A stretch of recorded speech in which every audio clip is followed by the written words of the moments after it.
Hey everyone!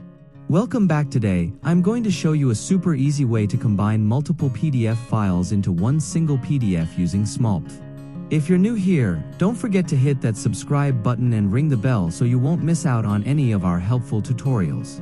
Now, let's dive right in. First things first, open up your favorite web browser and head over to the Small PDF website.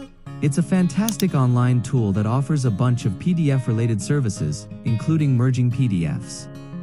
Once you're on the Small PDF homepage, you'll see a bunch of tools listed there. We're interested in the Merge PDF tool, so go ahead and click on that. Now, here comes the fun part.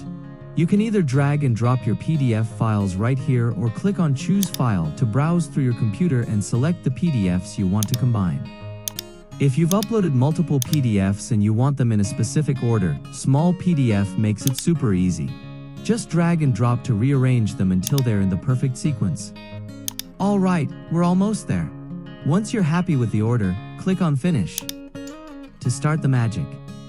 And just like that, Small PDF will work its magic and combine all your PDF files into one. Once it's done, you'll see a download button. Click on it, and voila! Your combined PDF will be saved to your computer. And there you have it, folks. Combining PDF files doesn't have to be complicated or time-consuming. Thanks to Small PDF, it's as easy as a few clicks. If you found this tutorial helpful, don't forget to hit that like button and subscribe for more tips and tricks. See you in the next video.